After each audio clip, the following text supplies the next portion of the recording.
Welcome. Today's question is, what makes an electric guitar sound great? You know, some people say it's all about the pickups, some say the wood matters, some say it's the construction of the guitar. You know, there are a lot of different parameters that can have an influence on the tone of your guitar. But why am I asking this? Well, I'm gonna order a custom-made guitar because I want to go into 8-string land. I want to tune really low, and I need the right guitar for this. A guitar that sounds great for very deep tunings. So I traveled all the way to Berlin, to the headquarters and the workshop of Hapas guitars, because Hapas guitars are known for making some of the most brutal and evil looking and sounding guitars, especially for lower tuning. And I want the perfect guitar. We will talk about the pickups, the wood, the shape, the neck, the fretboard, everything. I will ask all the questions. You see different chapters below, and I'm not gonna stop until I have found my perfect guitar. So if you wanna learn about how a guitar is built and what's important, especially for lower chuga music, this is your video. Let's go to Berlin.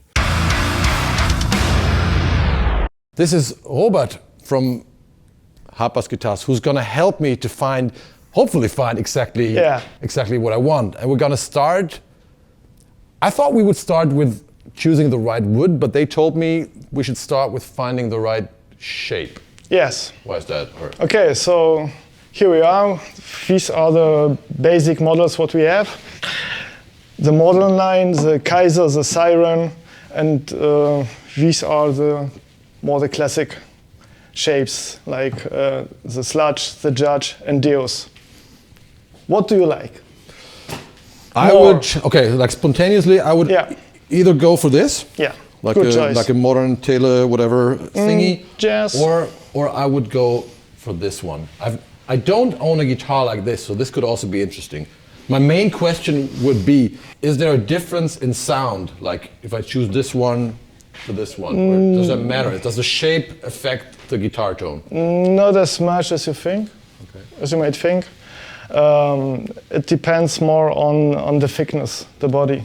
The thinner the body is, the more punch you have.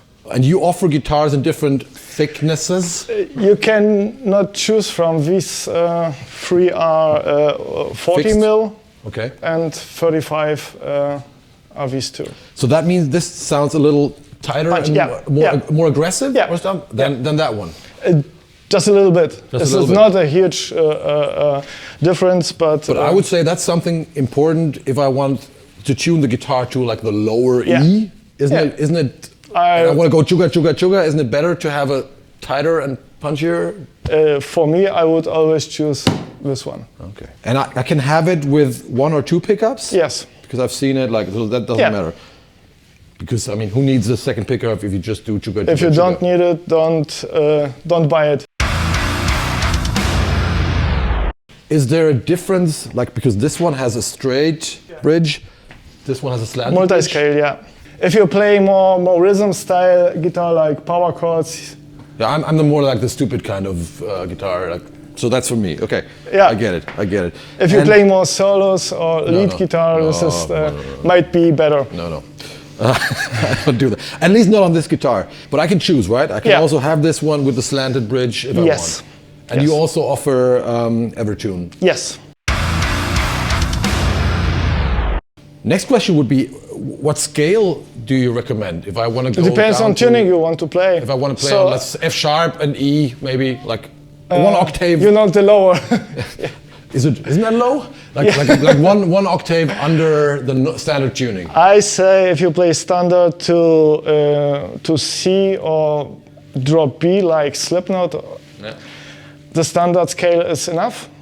If you go lower from A to G to F sharp, 27, everything below 28. So 28 it is? Yes, it will be 28.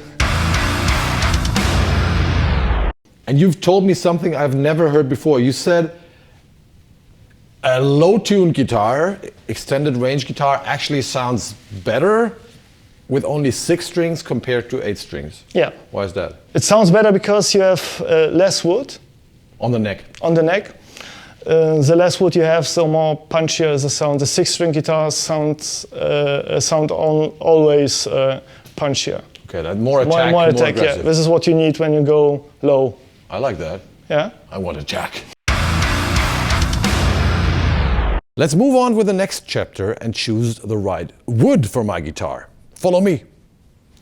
I'm now here with my man Pavel, who's the other guy behind Hapas Guitars. Hey, nice to meet you. And we're going to talk about the different woods I can choose from for my guitar and the different finishes. So first question would be, which kinds of woods do you offer and why? So the funny thing is, almost all you can see here, or everything you see here actually is ash. Okay. So ash is like the absolutely main wood for like 90-95% of our guitars. Since from the beginning we started to build metal guitars and guitars for lower tunings as well, as you would like to buy one. Ash is like one of the perfect woods because it has so many good properties to it. Not only tonal, but it's very accessible. Mm-hmm. Where does the wood come from in this case? Is it German wood or is it from? It's from Europe. Usually they harvest, I think, in Germany and Poland, but all this ash is definitely from Europe. Nothing otherwise. Exotic, yeah. No, it would be too expensive to get it. Like swamp ash or something. Mm. Swamp ash, to get swamp ash is so much more expensive, and it's actually not really good for us because swamp ash is very soft, and this ash is quite hard. Okay, and so those are all different types of ash, because these are just different cuts. So this is the same tree or even the same log, but cut differently. All and right. Because of this, you get different looks, and you get. I wouldn't say different tone. It's mainly for the look. So we have the simple ash, as I said, which is the basic standard body you get for every guitar for free. Then you get the upgrade of 2 pieces selected wood, which is our most popular probably, because it just looks the best usually. Mm-hmm. Then we have the 1 piece for the 1 piece nerds or natural beauty kind of guys. Yeah. If you're, for example, if you want to go, like I want a crazy looking, beautiful figured body for my red rum finish or whatever, it's always better to get the, for example, 1 piece or selected 2 piece woods, because the figuring you see here, this will be all black and all the white parts will be red after. Awesome. So this looks already great without getting a top at all. Yeah. And this will sound the same, although it doesn't look this beautiful because it's just simple ash. And is this cheaper than that? Yeah. For me? Yeah, okay. Okay, so that means I can choose from something that is glued together.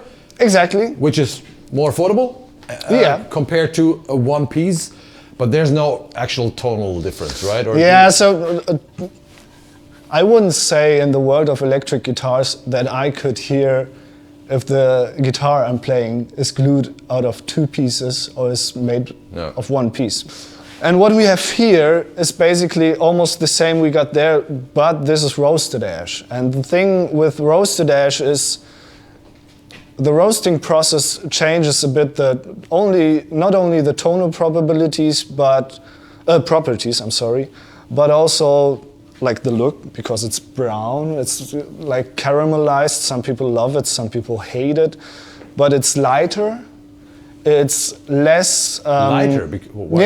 Because it can have less moisture than this wood. Less because water this usually when you roast the wood, you kill it. Mm-hmm. You really kill it. Yeah. But this makes the process of having less moisture inside it available. Technically, the same moisture here would be very bad for this wood because it would start to move. Okay. That's why it's lighter. Okay. And some people say this is like the top notch of tone wood. For them, I would say, it is lighter, therefore maybe more resonant. So people do it for several reasons. For making the guitar lighter, for making the guitar sound better. That's what some people believe.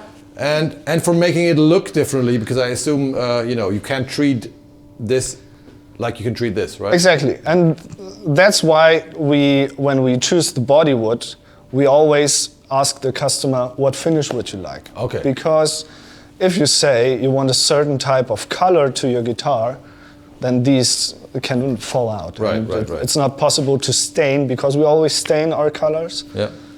on this type of body. So let's move on to the finishes then. Yeah, so the question is, what finish would you like? Do you have a certain color? Do you have a... I mean, you basically make black guitars, right? I love black guitars. Not, so that is, unfortunately, we almost only have black guitars here, but we I do like what I gotta say. So I mean, I love black guitars, and I love to have that combination of black with the wood structure behind it. Yeah. I think I don't need one piece, but I prefer this to having this. But I've like several of your guitars have like a natural or more natural woody looking back, and I really like that. So yes. So it's something like I showed you before. So it's something like here where you have actually a one-piece body, but no matter at all, with a pitch black top, but a natural black back. I'm sorry. This is the roasted, and that's the roasted two-piece body. Yeah, exactly. Okay. So if you like this sort of look where you have some sort of contrast with the top and the backs and the side, you can get basically every wood you want for that, just for the looks. But you can't get a color on these. These one can be colored. Yeah, you can color them. Okay. We have the red rum, ocean coal, soylent green, and then we have Fenrir gray, trans black. These are the most popular colors we're using. And what about the front? But how do you treat the front?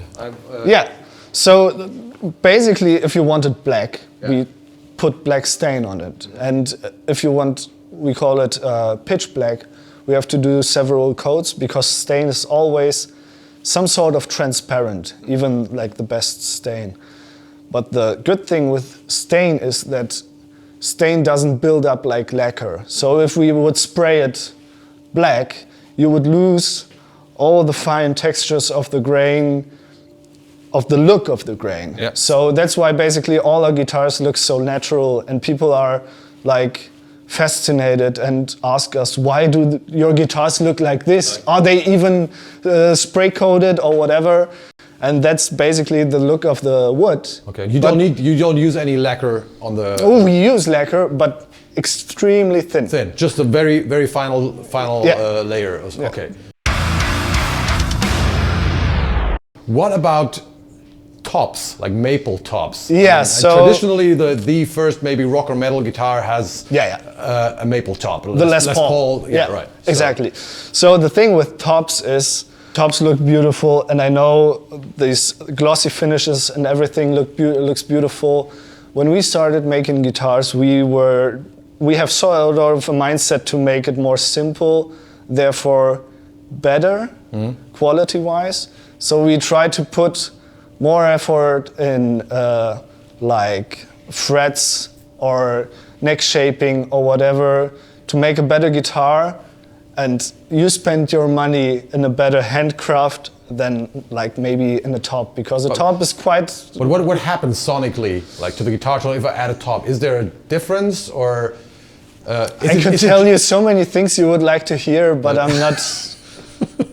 I can't, because I can't hear it. Okay, great. That's a good answer. I couldn't hear it if this would have a maple top on it or not. Yeah. But it looks beautiful, and sometimes we do it, but usually. So we don't need a top. All right. So, where are we now? I think I'm gonna go into this with direction. the two-piece selected edge. Yeah, perfectly. And then we might go for a color on the back, but let's wait and see. There's one thing we can do on the selected woods, and that's called scarred ash. And what scarred ash means is when you can touch it and feel it probably. So we rub with a metal brush all the grain even more out, so it looks quite badass. That's badass. Yeah. So it depends on the natural structure. Yeah, we can't do this on here because it wouldn't make sense, right? So you can already see. And is it what we call strukturgebürstet in German? Yeah, some sort of. But my wooden floor in the studio is like that. It's also very fancy. But your wooden floor is just put into a machine. And you can't do this here because you would have it all over. So I manually do it. You have to do that. Yeah, okay. Yeah. That's why it's... That's what you pay for. Yeah, exactly. Now it's time to talk about the different necks. What do we see here? So this is basically the 5 different necks you can choose from when you order a Hapas guitars. The standard neck is just one piece of maple. All other necks, which are of course with an upchurch, are laminated necks. Laminated means put together? Yeah, out of 5 pieces of wood. Okay. All of them are. So you can actually see here some of our necks. So we take 3 pieces of the main neck wood, and then we put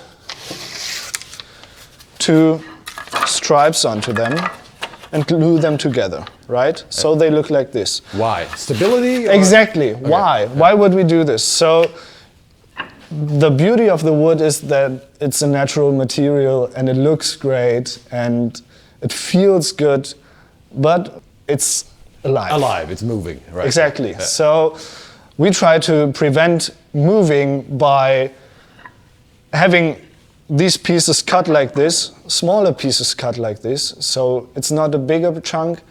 We cut it in smaller pieces. These smaller pieces rest here. You can look actually at the timestamp.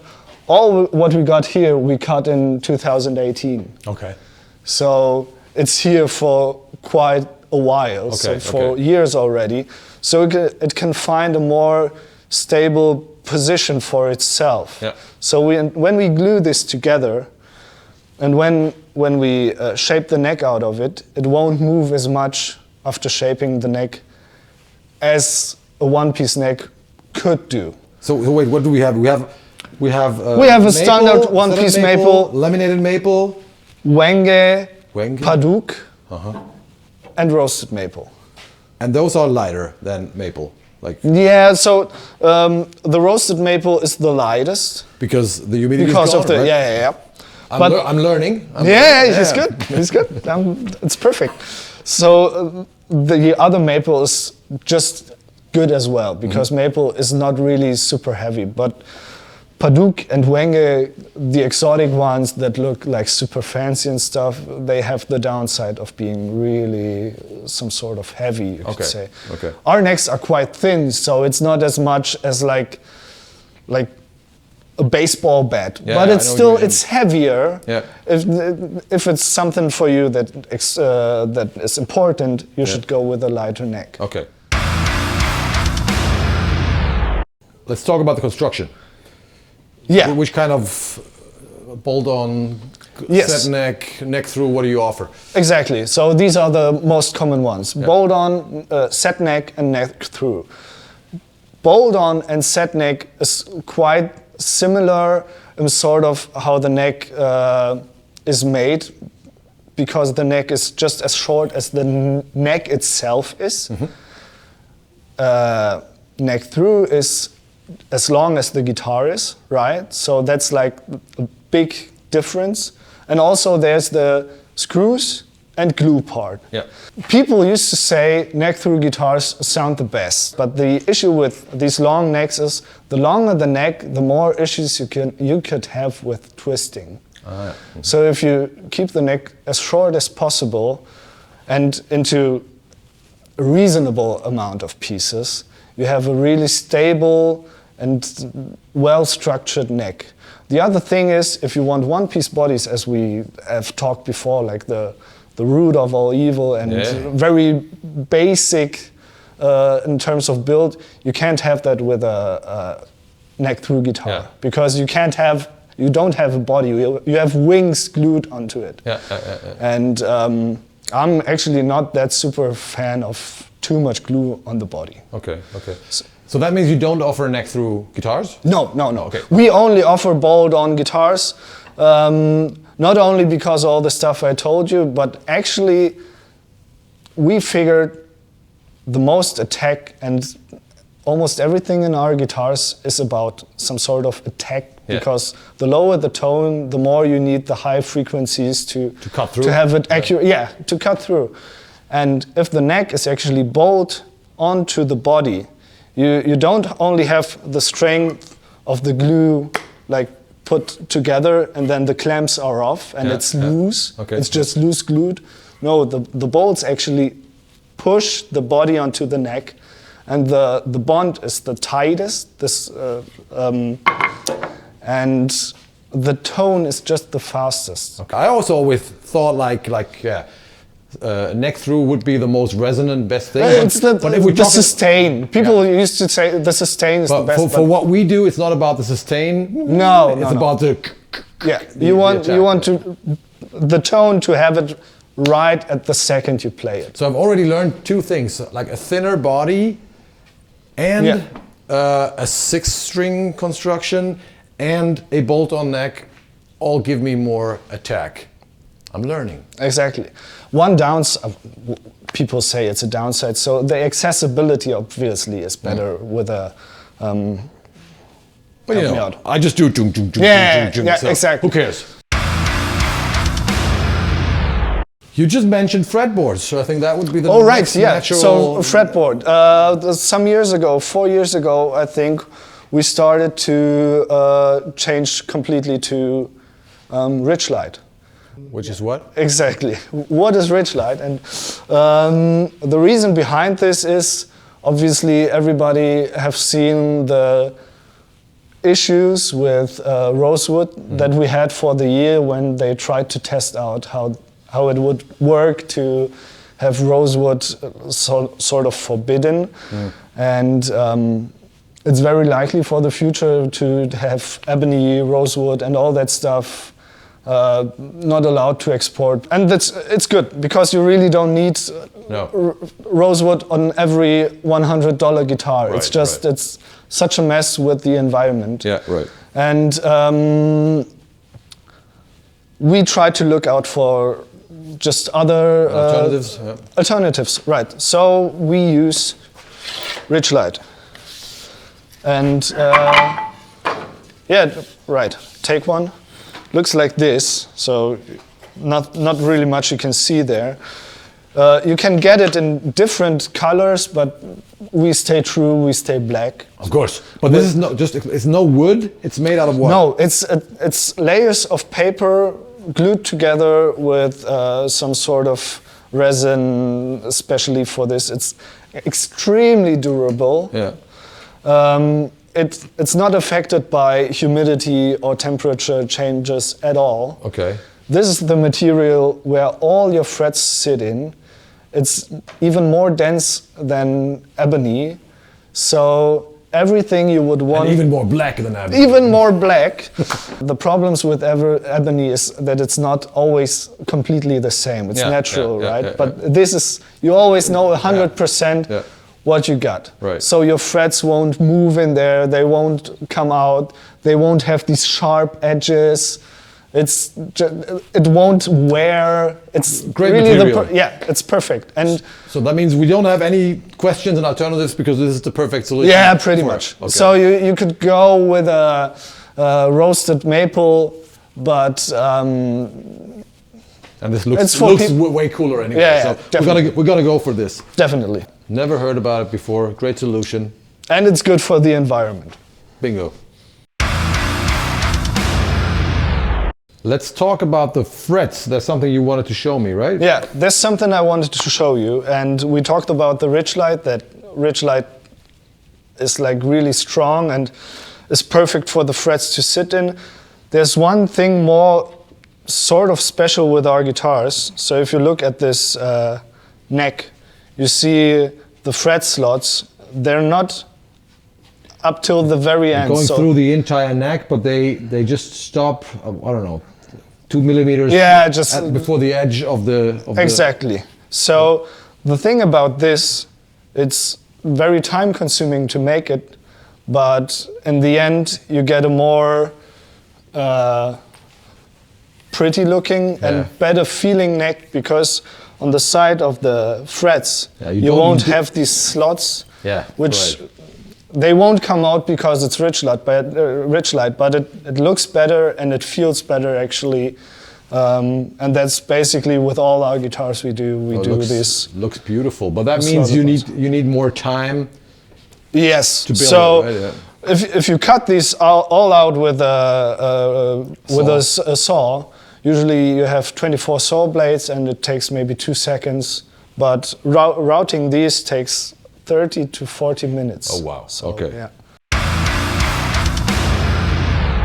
And here I've got one more option to make my guitar look more beautiful or more evil.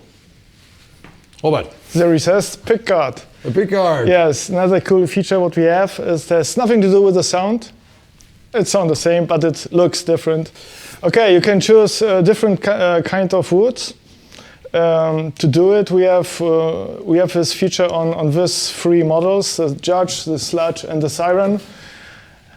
In the end, it looks like this. It's amazing because it is one level. It's completely even. Yeah, it feels like one.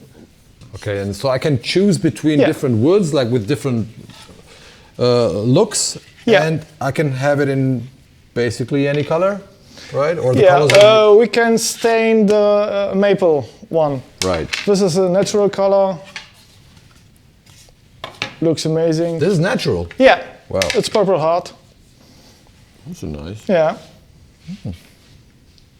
I mean, I like the red and black combination because that's the most heavy metal color combination there is. Yeah, right. So we go with. But this is actually also pretty cool. So many options. So many options.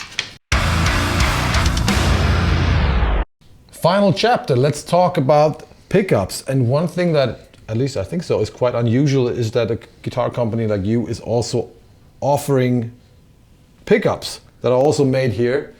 And first of all, why is that? When did you start making pickups and why? Yeah, exactly. So for a small custom shop, it's unusual, right? Because PRS, Gibson or whatever does their own pickups. But we figured if you start building a guitar, especially for the customer, you get all the specs done, you get the tone, whatever properties they want to have. All the details we talked about. Exactly. And then somebody says, okay, I want to order your pizza, but I got my pepperoni with me in the restaurant, and please put it on your pizza. And just say, what the fuck? I worked so hard to develop a sound, a structure, the whole concept of a guitar. And the pickups was like one of the most important steps for us to know if somebody orders a Hapas guitar, they know, okay, if I get a Hapas with Hapas pickups, they will always sound in some sort of way and feel. A certain character, maybe. Yeah, a certain character, right. Exactly. So it just means you want to offer the whole thing. We want to offer the whole package. Yeah, not just a part of it. Exactly, so because we want to have the control of the sound of the guitar and of the pickups. I feel the same way. I gotta say, if I order something from a specialist, it doesn't matter if it's a pizza or a guitar. Then I trust you. Then I ask you, hey, I tell you this is what I want. Exactly. And you've described it already. I want a tight sound. I want to go low, chuga chuga. That is what I need. Yeah. And you're the guys for this. So that means also in my case, I'm gonna order one of those. Exactly. Three different ones you offer? Yes. Okay. 3 different bridge pickups. So what do we have? The Behemoth, the Leviathan, and the Inception. And to be honest, Behemoth and Leviathan are quite similar. All passive, right? Yeah, all passive. Okay. Exactly. Yeah. They're quite similar. The main difference is the magnet. So the Behemoth is a Alnico 5, and the Leviathan is ceramic. Which is more usual, right? For high gain pickups, isn't it like I wouldn't a little say more vintage? No. Yeah. So Alnico 2 was used for a lot of vintage, but to be honest, pickups. More neck pickup. Yeah. But Alnico 5 is quite strong. You could say. Okay. Ceramic is maybe even stronger, but you might have the problem that it's a bit too scoopy for some people. Okay.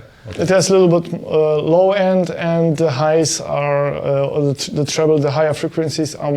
Both is a bit push. A little hi-fi.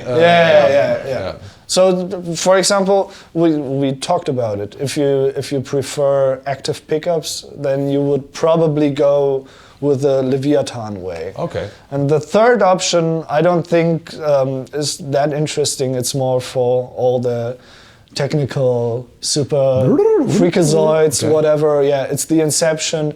It has a little less output. It's all high output though, but even more accuracy, transparency. Yeah. So the Behemoth and the Leviathan are both asymmetrical wound, because if you want them asymmetrical, you get wider range. A wider range, like dynamic range or frequency range. Frequency range. Okay. It's and then you lose some of the bass actually. Okay. So you get more accuracy there as well. We don't have that on the Inception because it has a total different structure, and you don't need more attack on this pickup. Okay. But it's the most important thing.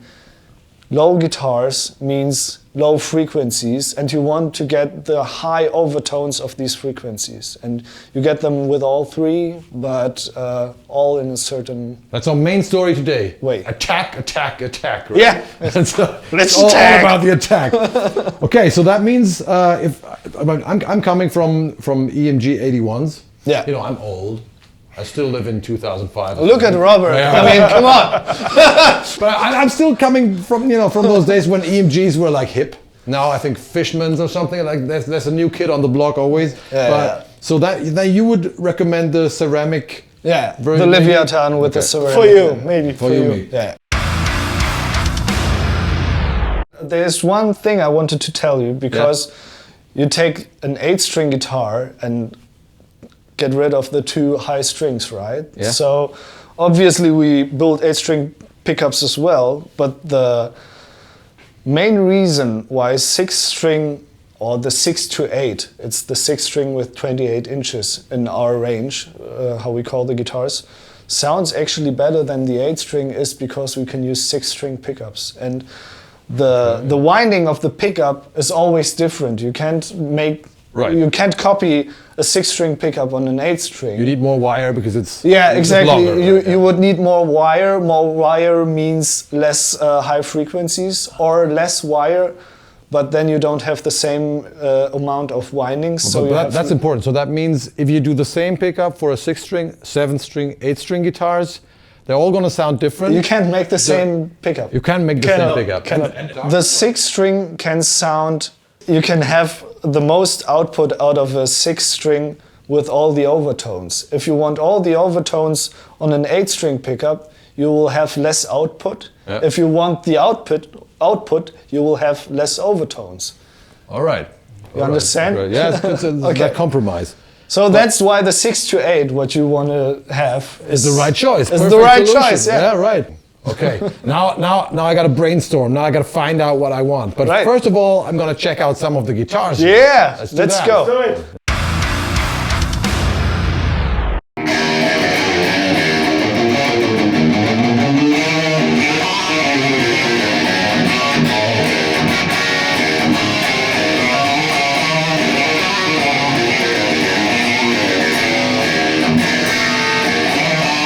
This has been such a cool experience to visit the Hapas workshop. I have learned a lot about how they build guitars, about how you build guitars. I've learned a lot about all the different parameters that affect and define both the look, the feel, and the tone of your guitar. And hopefully those two cool guys will build the perfect low-tuned instrument for me.